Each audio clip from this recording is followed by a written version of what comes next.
Assalamualaikum warahmatullahi wabarakatuh. Alhamdulillahirabbil alamin. Wassalatu wassalamu ala Rasulillah nabiyina Muhammadin wa ala alihi washabihi wa man tabi'ahum ila yaumiddin. Amma ba'd. Alhamdulillah, kembali pada malam hari ini kita melanjutkan pembahasan fikih puasa.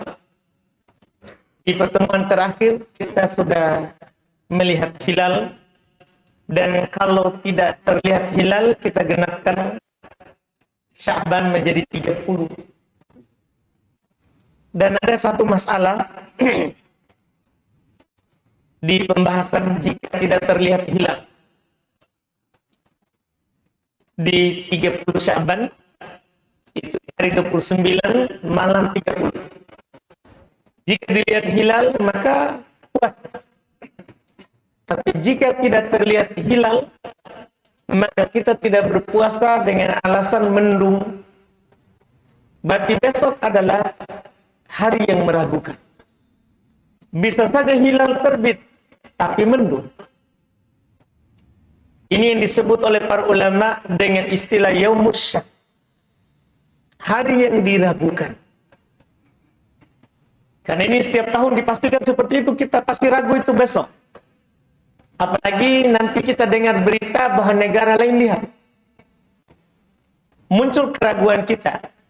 Apakah kita yang tidak melihat berpuasa besok untuk hati-hati? Karena ini hari yang meragukan. Maka syariat kita alhamdulillah telah menentukan apa yang harus kita lakukan kalau mendapati hal yang seperti ini. Dalam hadis yang diriwayatkan oleh Al-Imam Ahmad, Abu Daud, At-Tirmidzi, An-Nasa'i serta Ibnu Majah, dikenal dengan penyebutan Imam 5 dalam Imam hadis 4 Sunan dan Imam Ahmad, dengan sanad yang bersambung disahihkan oleh Syekh Al-Albani rahimahullah dari sahabat Ammar bin Yasir. Nabi sallallahu alaihi wasallam bersabda, "Man shoma yaumas syak faqad asa Abul Qasim." Siapa yang berpuasa pada hari yang meragukan, maka sungguh dia telah bermaksiat kepada Abul Qasim. Kan kita dikatakan oleh Nabi, "Sumu li ru'yati." Berpuasalah karena melihat bulan. Fa in gubbi 'alaikum fa akmilu iddata Sya'ban 30. Jika tertutup bagi kalian itu hilal, maka sempurnakan jumlah bulan Sya'ban menjadi 30 hari. Menjadi 30 hari. Kan memang disuruh menggenapkan 30 kalau tertutup. Cuman besok itu kalau kita dalih hilal, hari itu adalah hari yang meragukan. Jangan-jangan sudah terbit tapi mendung. Apakah sikap kita berpuasa atau tidak? Jelas di hadis ini bahwa kita tidak berpuasa. Karena Nabi SAW katakan telah bermaksiat kepada Abul Qasim. Telah bermaksiat kepada Abul Qasim. Ini hukum tidak ada dikatakan kecuali hal tersebut diharamkan, paling rendahnya makruh. Paling rendahnya makruh. Ditambah lagi memang Nabi sallallahu alaihi wasallam melarang kita mendahului Ramadan dengan berpuasa sehari atau 2 hari sebelum. Kecuali kita adalah orang yang terbiasa berpuasa. Tidak apa-apa kita berpuasa di hari Sya'ban. Iya. Tapi kalau sengaja berpuasa sebelumnya belum pernah berpuasa, tiba-tiba berpuasa sehari sebelumnya atau 2 hari sebelumnya, maka ini tidak diperbolehkan.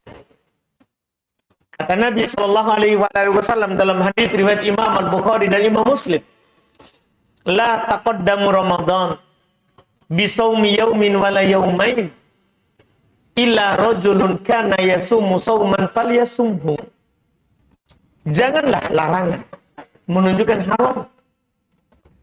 Janganlah kalian mendahului Ramadan dengan berpuasa 1 atau 2 hari sebelumnya. Kecuali bagi seorang yang terbiasa berpuasa. Sudah biasa berpuasa dia memang. Iya. Maka tidak apa-apa dia berpuasa, kata Nabi. Adapun kalau kita tidak terbiasa berpuasa, kemudian tiba-tiba puasa sehari atau 2 hari sebelumnya, dilarang. Ini tentunya sangat jelas ya dari Nabi kita Muhammad sallallahu alaihi wasallam. Makanya mayoritas berpendapat ini puasa sehari atau 2 hari sebelum Ramadan, kalau tidak haram makruh. Kalau tidak haram makruh. Kecuali bagi orang yang selalu berpuasa memang. Dari awal Sya'ban sudah berpuasa. Iya. Itu dibolehkan baginya. Dimaafkan kan dia terbiasa. Karena dia terbiasa. Dengan ini selesai pendahuluan ya, hal-hal yang perlu ditahu sebelum puasa. Setelah itu, lihat Sya'ban, lihat bulan Ramadan, maka kalau tidak lihat maka kita puasa lusa. Besok kita genapkan Sya'ban, lusa dipastikan berpuasa.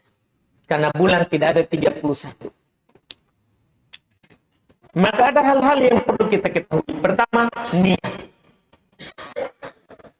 Ibadah kita sudah maklumi. Lagi ibadah puasa, ibadah besar karena rukun Islam yang diwajibkan oleh Allah Subhanahu wa taala kepada kaum muslimin. Dia syarat sahnya niat. Kata Nabi sallallahu alaihi wasallam, "Innamal a'malu binniyat." Bukhari Muslim. "Wa innamal likulli imri'in ma nawa." Sungguh amalan itu tergantung pada niatnya. Dan setiap orang hanya akan mendapatkan apa yang dia niatkan. Dan niat dalam berpuasa, yaitu puasa wajib, paling terakhir adalah sebelum adzan subuh. Kapan adzan subuh belum berniat, tidak ada puasa. Adzan subuh baru dia berniat, tidak ada puasa baginya. Karena niat ini sebelum beramal. Karena niat syarat beramal. Seperti sholat. Kita harus berniat sebelum Allahu Akbar. Siapa yang berniat setelah takbir, tidak ada sholat bagi. Karena niat sebelum kita melakukan amal. Iya. Khusus niat puasa. Dalam hadis riwayat Imam Ahmad, Abu Dawud, An-Nasai, Tirmidzi, Ibnu Majah, itu Imam 5 dari ya istri Nabi sallallahu alaihi wasallam, Ummul Mukminin Hafsah radhiyallahu taala anha, beliau berkata, Nabi sallallahu alaihi wasallam bersabda, "Man lam yujmi' as-siyam qabla al-fajr fala siyamalah." Siapa yang tidak berniat puasa sebelum fajar, paling akhir, tidak ada puasa baginya. Tidak ada puasa baginya. Iya, tidak sah puasa. Karena kapan terbit fajar, disitulah kita mulai menahan. Tidak makan, tidak minum.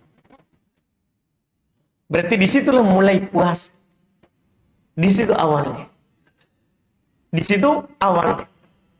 Dan sepakat para ulama bahwa niat di dalam berpuasa itu diniatkan setiap malam. Setiap hari diperbaharui. Setiap hari. Kenapa harus setiap hari? Alasan mereka, karena setiap hari ibadah tersendiri. Disebabkan diantarai oleh malam. Itu tidak bersambung, itu puasa 30 hari. Atau 29 hari, tidak bersambung. Ada antaranya malam, kita tidak berpuasa. Makanya mereka mengatakan bahwa niat itu setiap hari. Cuman apakah sah niat di awal bulan untuk puasa 1 bulan penuh? Niat sekaligus. Apakah sah? Kalau tadi sepakat disyariatkan setiap malam. Cuman sah nggak kalau ada orang berniat 1 bulan penuh? Artinya besok misalnya Ramadan, sahur. Malam ini langsung insya Allah saya akan berpuasa 1 bulan penuh. Sah atau tidak diperselisihkan. Terbagi 2 ulama madhab dalam hal ini untuk menentukan sah atau tidaknya. Ya, orang yang berniat puasa untuk 1 bulan penuh. Kalau Abu Hanifah dan Al-Imam Syafi'i, mereka mengatakan, dan yang masyhur ini terkenal juga dari Imam Ahmad, niat itu harus setiap malam. Tidak sah 1 kali 1 bulan langsung.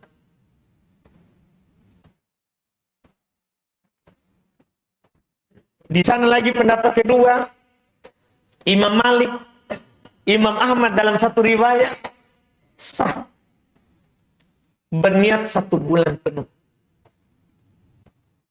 Ini 2 pendapat. Kenapa 2 pendapat ini? Mereka masing-masing punya dalil. Pendapat pertama harus setiap malam, hadits tadi yang saya sebutkan. Man lam yujmi isyam qabla al-fajr fala siyamalah. Siapa yang tidak berniat mengumpulkan tekad untuk berpuasa sebelum fajar, tidak ada puasa baginya. Sebelum fajar setiap hari. Sementara yang menyatakan boleh setiap malam, boleh 1 kali untuk 30 hari. Berdalil dari hadis juga yang pernah tadi kita sebutkan. Innamal amalu binniyat wa innamal likulli imri'in ma nawa. Amalan itu tergantung niat. Dan setiap orang akan mendapatkan yang dia niatkan. Kan dia sudah berniat sebulan. Berarti dia dapat. Ini pendapat yang mengatakan dia dapat ini dipilih oleh Ibnu Taimiyah. Asy-Syaikh Ibnu Taimiyah juga pilih itu. Ya, dan masing-masing dari 2 pendapat ini punya dalil. Makanya yang paling bagus adalah pendapat yang pertama dulu. Hal pertama dulu, kita usahakan niat setiap malam untuk keluar dari khilaf, untuk keluar dari silang pendapat. Iya, kemudian setelah itu boleh nggak kita berniat di awal malam untuk 30 malam sampai berikutnya, yaitu 30 kali 30 hari berpuasa? Boleh. Karena ada dalil. Cuman lebih hati-hatinya adalah setiap malam kita perbaharui. Setiap malam kita perbaharui. Dan sepakat para ulama, karena tidak ada lafadznya dari Nabi, niat itu tidak ada lafadz. Tidak ada lafadz nawaitu an asumu godan. Tidak ada. Karena tidak ada diajarkan oleh Nabi. Tidak ada Nabi mengajarkan lafadznya. Niat adalah tidak harus kita ucapkan nawaitu an asumu godan. Berniat saja besok kalau saya puasa. Bahkan boleh niat mutlak, besok saya puasa, karena pasti puasa Ramadan, kita di bulan Ramadan. Tidak harus kita bilang, besok saya akan berpuasa Ramadan. Tidak harus, kita di bulan Ramadan. Cukup katakan, saya berniat puasa. Besok bertekad dalam hati, tidak perlu diucapkan dengan lisan. Karena memang tidak ada lafaz niat dari Nabi dalam niat berpuasa. Dalam niat berpuasa. Kemudian setelah itu, kita sahur. Kita bersahur. Iya. Hukum makan sahur sepakat para ulama. Tidak disilahkan. Disyariatkan dan dia sunnah. Tidak wajib. Disyariatkan. Dan hukumnya adalah sunnah. Tidak wajib. Artinya kalau ada orang berpuasa luput makan sahur, sah puasanya. Cuman dia tidak dapat pahala sunnah sahur. Karena Nabi SAW mengatakan tasahharu fi inna fis sahuri barakah. Bersahurlah. Nabi anjurkan. Sungguh dalam sahur itu terdapat keberkahan. Bahkan Nabi SAW katakan, faslu ma baina siyamina wa siyami ahli kitab aklat sahur. Perbedaan antara puasa kita dan puasanya ahli kitab adalah makan sahur. Ahli kitab, kalau berpuasa, dari malam tidak boleh makan. Sampai besok malam. Tidak sahur. Iya, dari malam. Jadi kalau dia mau puasa besok, dari malam ini sudah tidak makan. Datang subuh tidak makan. Kapan makan? Besok. Itu pun terbit bintang. Iya, kalau kita, perbedaan antara kita dan mereka, makan sahur. Dan kita berbuka tidak tunggu bintang. Cukup matahari terbenam. Itulah perbedaan. Itu kata Nabi SAW. Itulah yang dikatakan oleh Nabi SAW.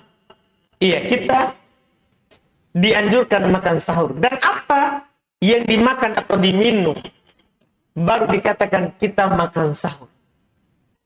Pertama, makan sahur itu makan yang berkah. Hadits tadi, itu riwayat Imam Muslim dari Anas bin Malik. Jangan ditinggalkan. Walaupun itu sunnah. Karena Nabi katakan, tasahharu fa inna fis sahuri barakah.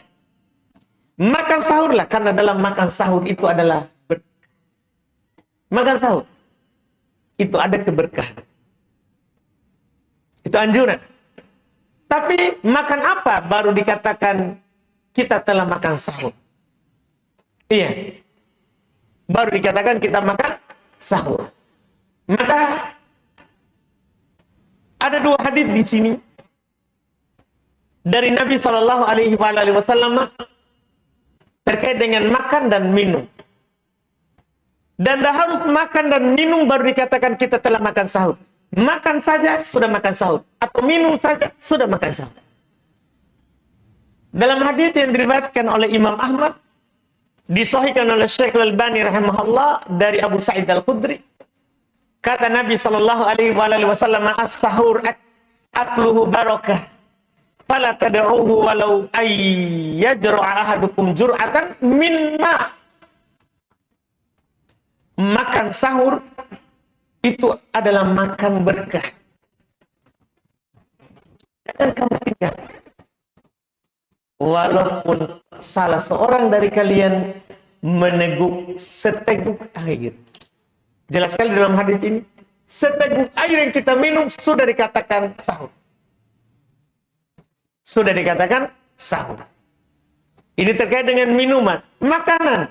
Kita makan kurma, itu sudah dikatakan makan sahur, walaupun satu kurma.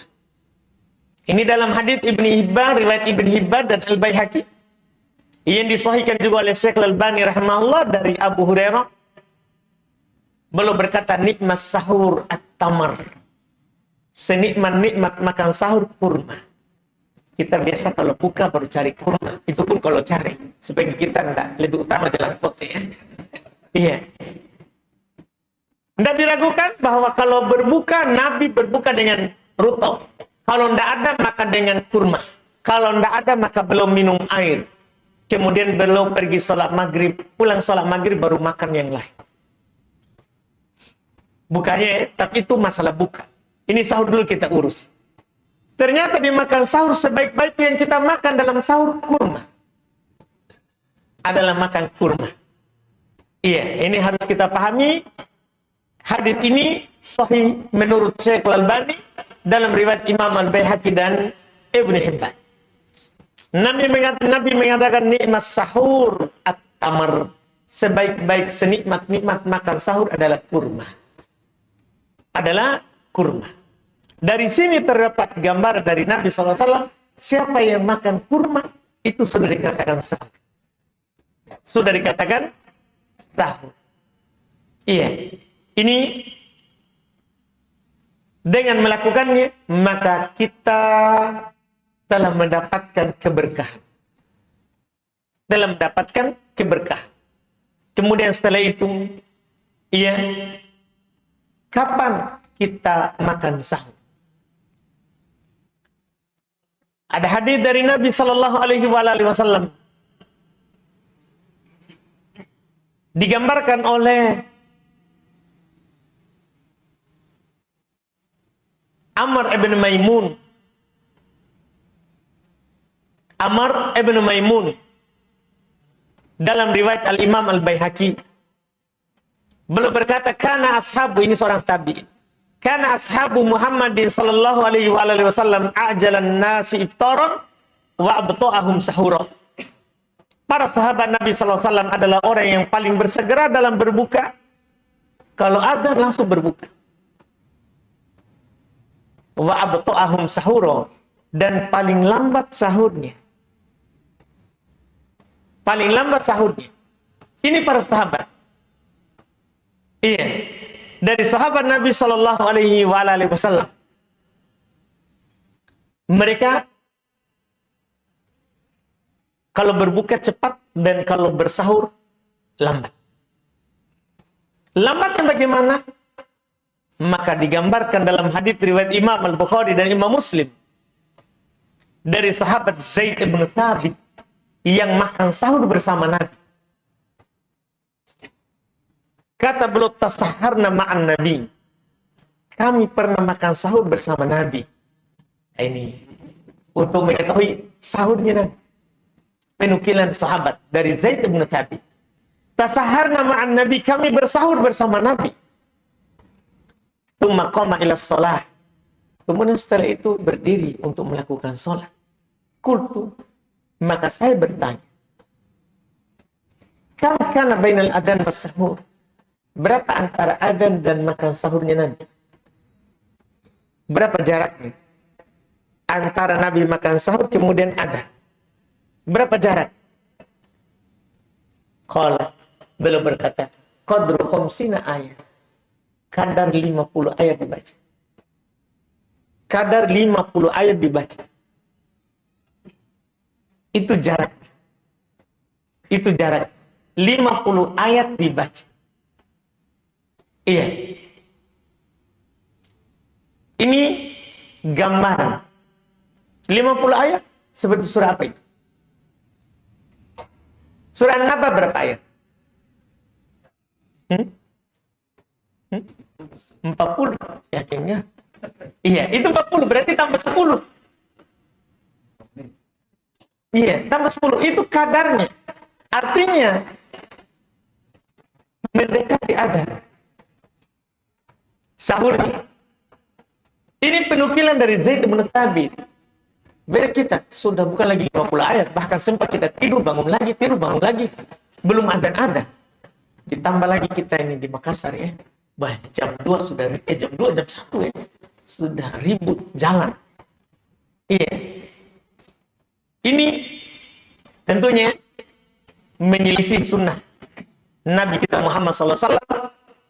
Bahkan sunnahnya para nabi. Dalam hadis riwayat Imam At-Tabrani disahihkan oleh Syekh Al-Albani rahimahullah dari Ibn Abbas, Nabi bersabda, "Inna ma'syarul anbiya umirna an nu'akhiras suhurana wa nu'ajjil fitrana." Kami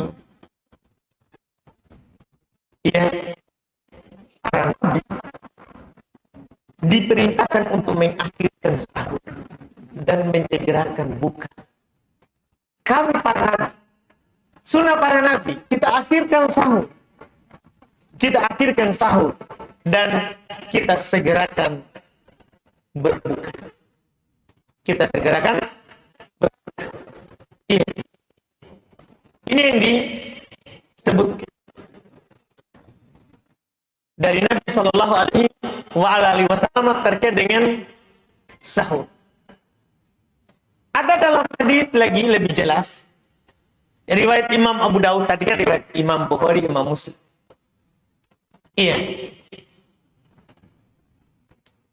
Dalam riwayat Imam Abu Daud, Nabi Sallallahu Alaihi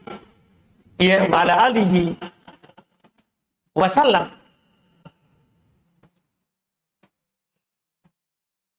pernah berkata terkait dengan adanya Bilal. Bahwa beliau katakan, bahkan dalam Bukhari Muslim, idza adzana Bilal fakulu washrab, dengan lafaz seperti itu. Kalau Bilal adzan, makan dan minum. Karena Bilal adzan min billail. Bilal adzan masih malam. Karena subuh Nabi adzan 2 kali. Adzan pertama sebelum subuh, saat terbit fajar kadib, yang cahayanya masih lurus ke atas membentang seperti ekor serigala sapu lurus ke atas di ufuk timur. Tapi kalau sudah ada Ibnu Ummi Maktum, muadzin kedua, maka Nabi mengatakan tahan dari makan dan minum. Kenapa? Karena Ibnu Ummi Maktum belum buta. Belum tidak akan adzan kecuali setelah dikabarkan kepadanya asbahta. Kamu telah memasuki waktu subuh. Kamu telah memasuki waktu subuh. Dikasih tahu oleh orang yang melihat fajar. Baru belum adzan. Maka tidak boleh lagi makan dan minum. Ini menjelaskan bahwa akhir makan sahur adalah adzan subuh. Adzan subuh. Iya. Ini tentunya sesuai dengan ayat juga dalam firman Allah Ta'ala, wa kulu washrabu hatta yatabayyana lakumul khaytul abyadu minal khaytil asfadi minal fajr. Kata Allah ini di surah Al-Baqarah, makan dan minum sampai jelas bagi kalian benang putih dari benang merah, dari benang hitam. Benang putih dari benang hitam, yaitu fajar. Bukan berarti nanti kita pergi letakkan benang. Nah, benang putih dan benang hitam. Kalau sudah kelihatan, baru kita berhenti makan. Bukan, maksudnya ini gambaran untuk terbit fajar. Gambaran untuk terbit fajar. Ini yang disebutkan. Ini yang disebutkan. Jelas, lebih jelasnya hadis tadi, Bukhari Muslim juga. Inna bilalan yu'adzinu bilail fakulu washrabu hatta yunadi Ibnu Ummi Maktum.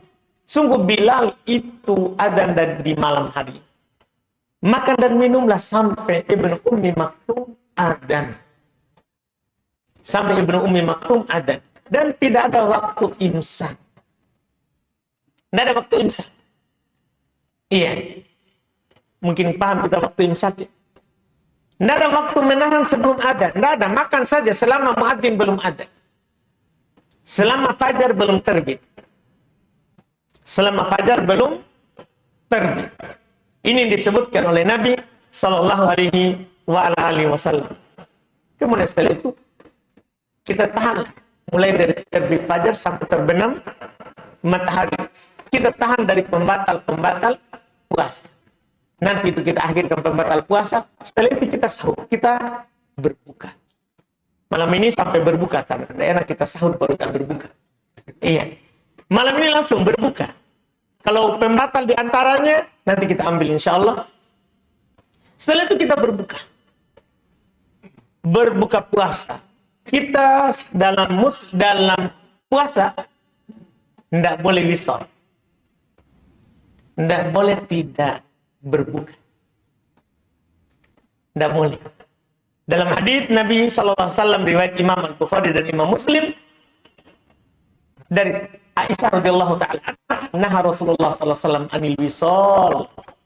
Nabi melarang puasa wisol. Tidak berbuka. Nabi melarang. Ini tidak dibolehkan. Artinya kita dianjurkan untuk berbuka. Untuk berbuka. Dan itu adalah ciri kebaikan dari kita umat Islam. Dengan berbuka puasa. Dan bersegera untuk berbuka. Jika sudah masuk waktu berbuka. Yaitu hilangnya bulatan matahari di atas permukaan laut. Di ufuk barat. Kapan bulatan matahari kita di Makassar paling mudah? Ya cukup masjid utus orang di pinggir laut. Di sana yang nanti telepon. Sudah ada. Sudah terbenam. Paling mudah kita di pinggir laut. Ya, dan matahari terbenam langsung di pinggir lautnya kita ini. Alhamdulillah. Iya. Mudah dilakukan. Kapan bulatan matahari itu hilang di atas permukaan laut walaupun masih terang, maka sudah berbuka. Selama kita segerakan, maka kita itu berada dalam kebaikan. Karena di hadits Nabi SAW riwayat Imam Al-Bukhari dan Imam Muslim dari sahabat Sahal ibnu Sa'ad, kata Nabi SAW, la yazalun nasu bi khairin ma'ajjalul fitr. Senantiasa manusia berada dalam kebaikan selama mereka menyegerakan berbuka. Selama kita masuk waktu langsung berbuka, kita terus-menerus di atas kebaikan. Kita terus-menerus di atas kebaikan. Iya. Dan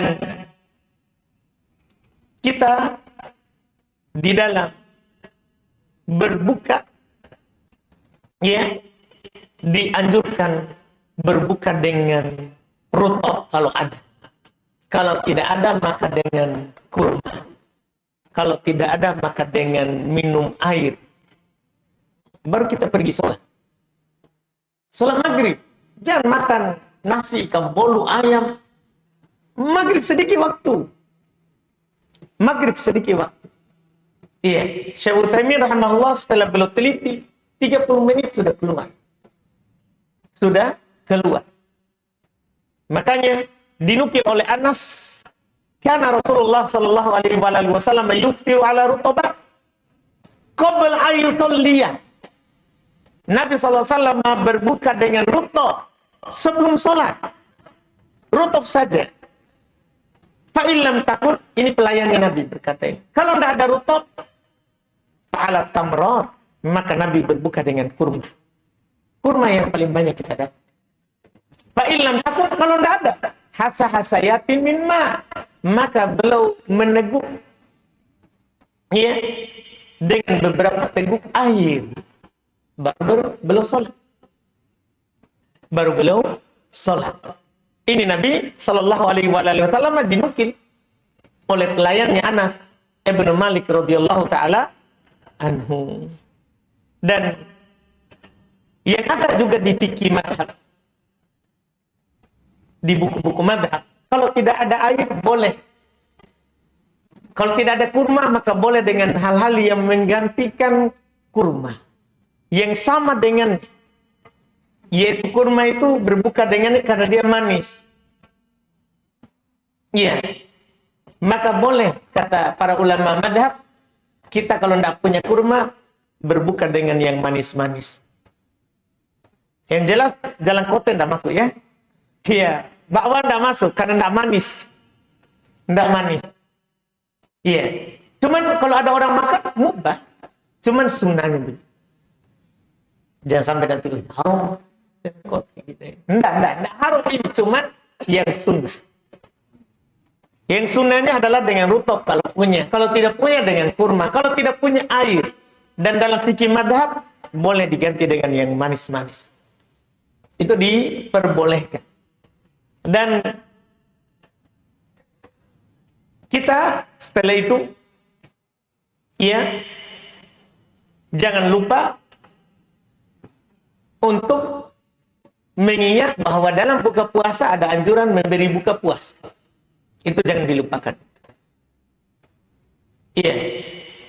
Karena ada hadis dari Nabi sallallahu alaihi wasallam, "Man fattara sha'iman kana lahu mithlu ajrihi illa annahu la yanqusu min ajri sha'im syai'."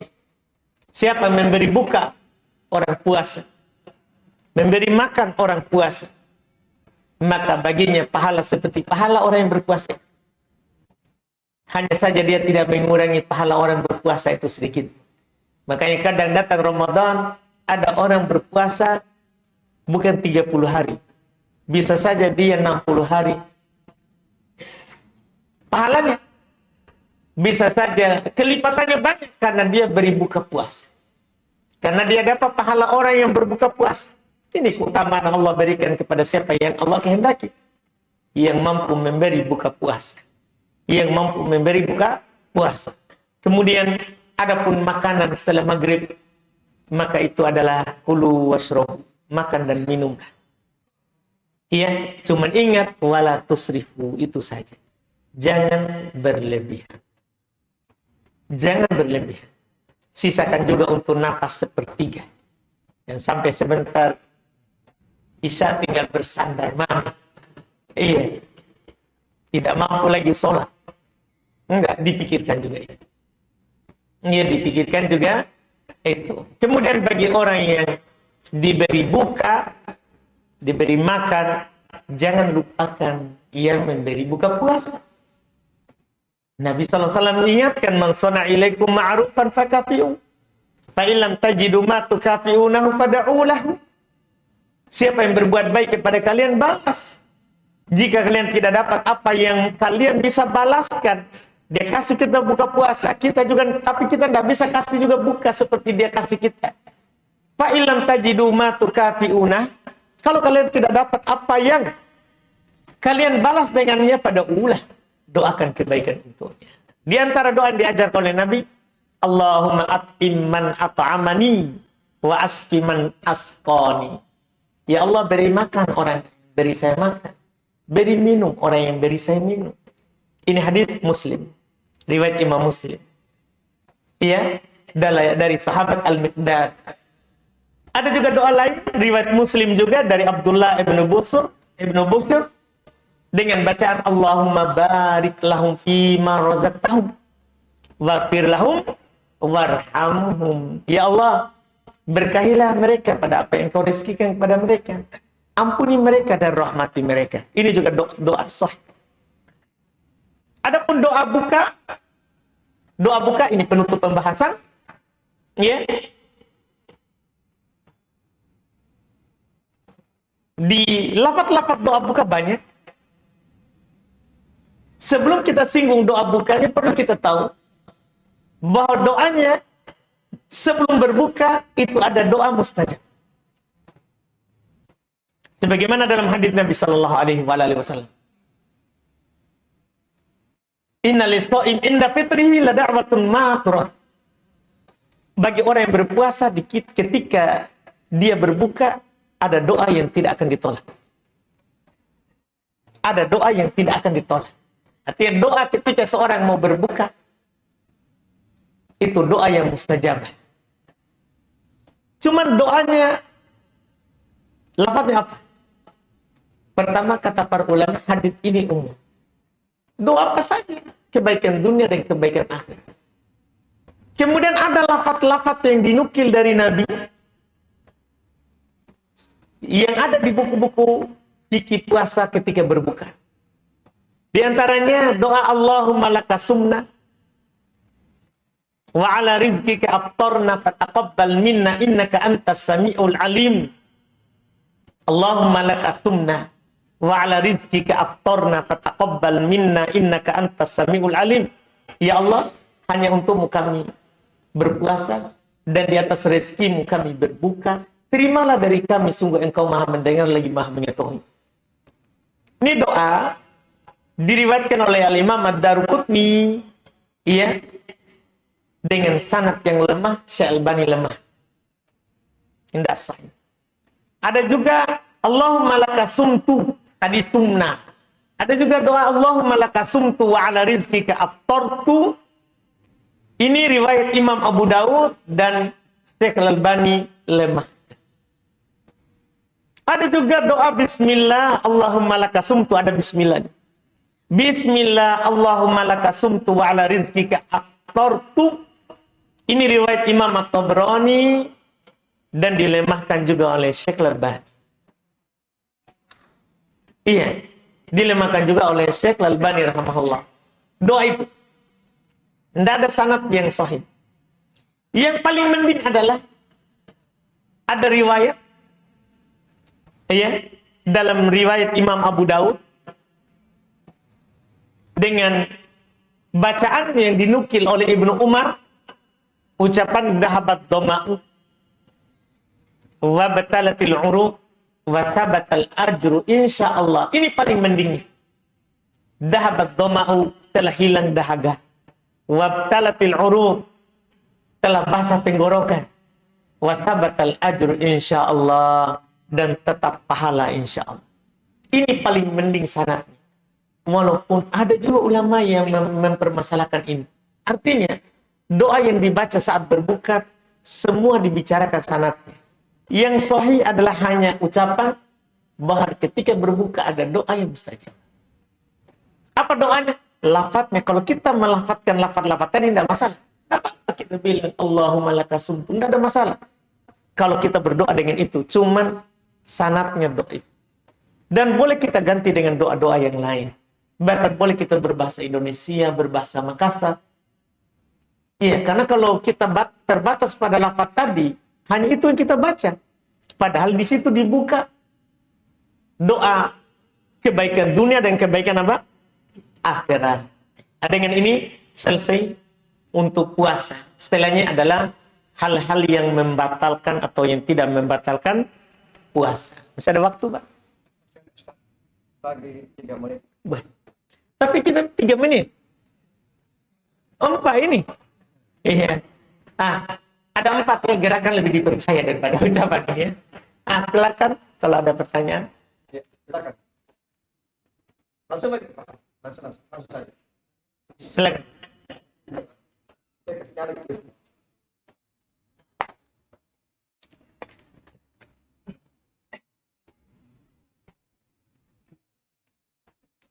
Langsung aja. Baik, habis menit 1.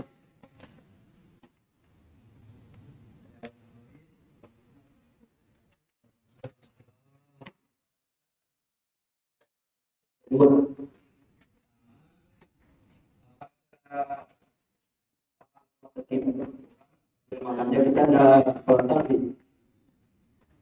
Apakah pahala puasa berkurang? Iya.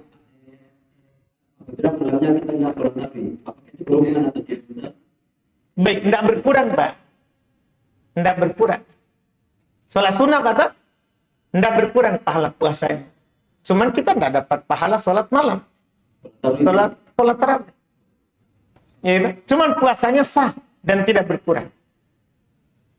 Pertanyaan kedua, Ustaz. Di dekat masjid kan, di dekat rumahnya ada 3 masjid, Ustaz. Itu kalau azannya itu beda-beda. Beda 5 menit, saya itu biasa berkata. Itu kalau sahurnya sampai di masjid yang mana, Ustaz? Kita masalah ini kadang banyak dari kita itu tidak adil. Karena kalau sahur cari yang lambat adanya. Kalau buka pasti cari yang cepat. Ini kita kadang tidak adil dalam masalah ini. Iya kan, Pak? Ya. Iya. Ini masalahnya kita ini. Masalahnya. Makanya para ulama rahimahumullah dalam membicarakan masalah ini adalah bukan melihat muadzin. Melihat terbit fajar atau tidak. Kalau sudah tetap fajar telah terbit, hilang makan dan minum. Kenapa lagi sekarang muadzin rata-rata pakai waktu yang sepanjang masa. Yang mana waktu sepanjang masa itu adalah waktu perkiraan. Adalah waktu perkiraan. Maka Syekh bin Baz ketika ditanya dengan pertanyaan bahwa bagaimana kalau seorang itu makanan ada di hadapannya, kemudian adzan muadzin, belum bilang tergantung muadzinnya. Kalau muadzinnya adzan karena lihat terbit fajar, tidak boleh makan dan minum. Tapi kalau muadzinnya pakai waktu perkiraan, sebagaimana kebanyakan orang sekarang, dengan banyaknya gedung di kota sulit melihat terbit fajar. Sulit melihat terbit fajar. Maka ketika dia adzan dengan waktu perkiraan, maka boleh dia makan dan minum sampai adzan selesai. Tapi kapan adzan selesai, tidak boleh lagi. Itu fatwa dari Syekh Ibn Baz. Karena dia orang sekarang banyak pakai waktu perkiraan. Dan yang kita pakai adalah yang paling pertama, adzan. Jangan tunggu yang terakhir. Gara-gara masih ada yang mau kita makan. Iya, karena itu namanya kita ikut syahwat. Kita ikut syahwat. Karena kan yang ada pertama yakin masuk kata. Itu yang kita bangun. Yang yakin masuk itu ada pertama. Ada adzan berikutnya pasti kita makan ragu. Jangan sampai sudah masuk tapi dia terlambat. Begitu. Alhamdulillah. Kalau berbuka rata-rata di masjid. Rata-rata masjid. Dia adzan setelah dia berbuka. Seharusnya itu dia adzan saat masuk waktu adzan untuk mengumumkan kepada orang dia berbuka. Tidak apa-apa diakhirkan setelah adzan baru dia makan untuk maslahat orang banyak. Tapi sekarang banyak orang setelah dia berbuka baru pergi adzan. Jadi kasihan yang di rumah. Kasihan di rumah. Seharusnya muadzin adalah amanah untuk ini. Amanah untuk ini. Dia harus adzan kalau sudah masuk waktu. Kalau sudah masuk waktu. Seharusnya, Pak. Itu sunnahnya begitu. Supaya orang-orang di rumah itu berbuka sesuai dengan dan sesuai dengan waktu. Wallahu a'lam. Cukup. Alhamdulillah.